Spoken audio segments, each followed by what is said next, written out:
우리는 그 이황 선생을 잘 몰라. 그래서 오히려 이황 선생보다 태계 이황 선생을 더 많이 알고 있어. 그럼 이황 선생을 모른다고 하니까 그러면 여헌 장영광 선생에 대해서 모르더라는 거야. 여헌 장영광은 뭐 도둑 모르겠지. 거기 여헌 동그라미 쳐. 여헌. 이분은 호가 여헌이고, 이분 이제 본명은 뭐냐면 장형광이야. 대학교 와서는 이제 이 정도는 알아야 돼. 대학교는 장형광.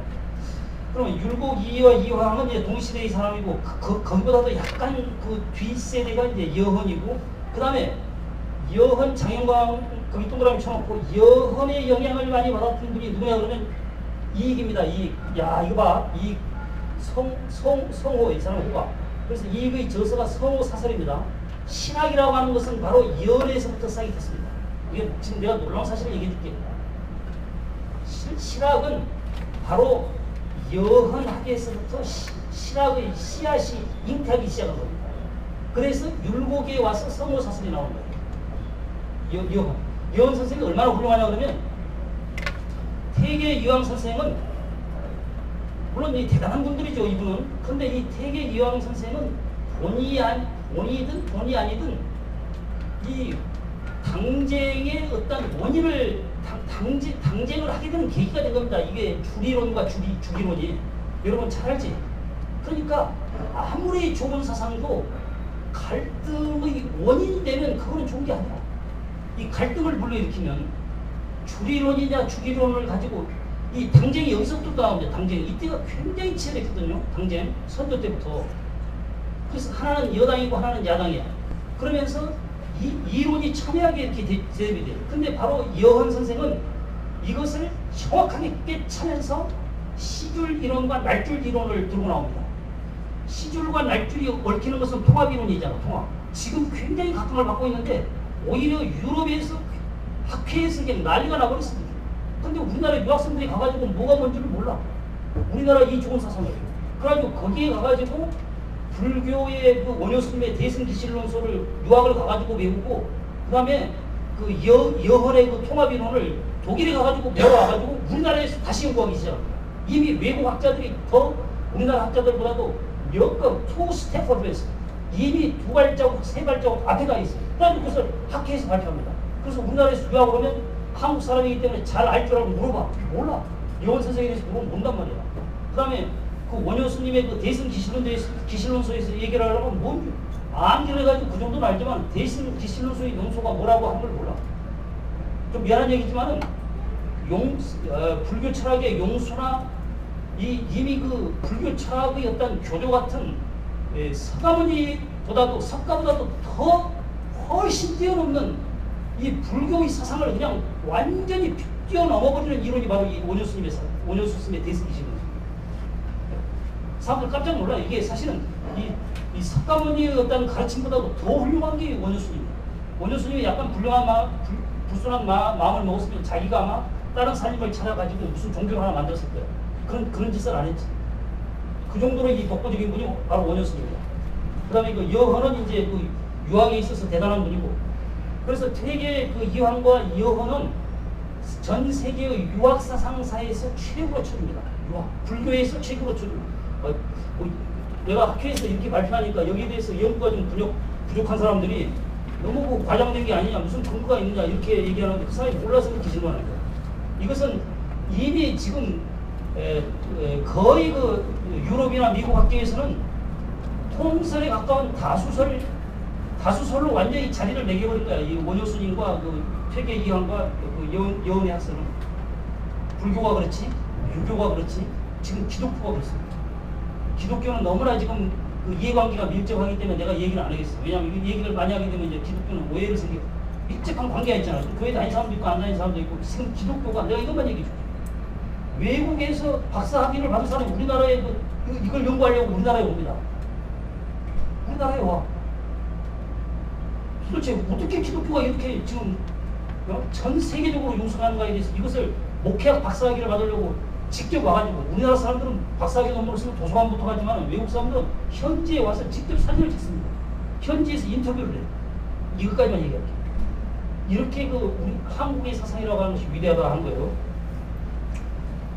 그러면 이제 여헌 다음에 이제 이익인데 바로 이 실학은 이 여헌에서부터 시작이 돼서 그 씨앗이 이익으로 이렇게 넘어집니다. 이익으로. 그래서 주로 남인 계열에 의해서 이제 실학이 굉장히 융성한데 이제 정제도는 이제 조선말의 강화파지. 바로 이 그 정봉주의 직계우순입니다.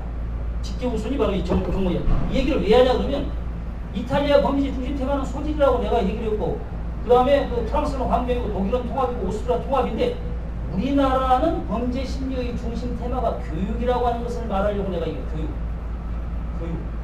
교육 꼭 알아주셔야 돼요. 그래서 우리나라는 교도소야. 그래서 교도소야. 교도소가 사람을 가둔다 이렇게 보지를 말고 교도소는 사람들을 교육하고 선도하는 곳이다 이렇게 봐. 사람을 가둔다 하게 되면 음보용주의야. 사람을 교육하고 선도한다라고 하는 것은 교육형주의야. 교육형주의. 그러면 그 교육형주의 아까 내가 저번 시간에 교육형주의 어떻게 암기하라고 썼죠? 교육형주의. 교육형주의 그 제1장, 제2장 근대적 범죄학자군의 그 군대 그 8, 9, 10, 11, 12가 교육형문제라고 거기 써져 있잖아. 그래서 어떻게 외라고 했어요? 그렇지. 흑의 살리라 그랬지? 흑의 살리라. 흑은 누구야? 홈볼트. 살은 샬다네지. 리는 리프만니스트. 라는 란자지. 이 사람들이 교육형문제야. 우리나라의 중심 테마가 바로 교육입니다. 교육이야.